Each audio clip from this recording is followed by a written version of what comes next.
A representative with the South Dakota Red Cross is on the ground in Hawaii following the deadly wildfires. KELOLAND's Julia Lynn spoke with the members of the local Red Cross about the disaster response.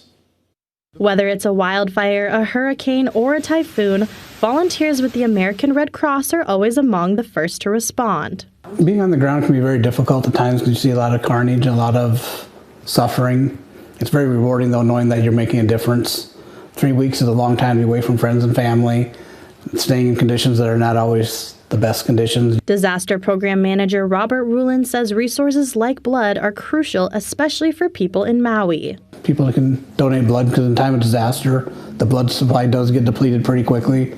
So anyone that's able to donate blood, that'd be greatly appreciated. Obviously, in these kind of situations, Hawaii is not going to be doing any blood drives right now for a while in these affected areas, so their supply of blood would be depleted. Executive Director Patty Brooks says in situations like these, it takes years for communities to heal. And I do expect that once the recovery piece is done with the responders who are on the ground right now, that the Red Cross will move into more of a disaster assessment, and we will help those who are affected by these wildfires rebuild their lives in many different ways, with their housing, financially, reunification with loved ones, mental health. We will be the boots on the ground probably for months to come. In Sioux Falls, Julia Lynn, KELOLAND News.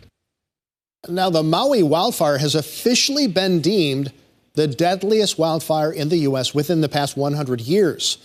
Links to volunteering opportunities and donation sites for both financial and blood can be found in this story on KELOLAND.com.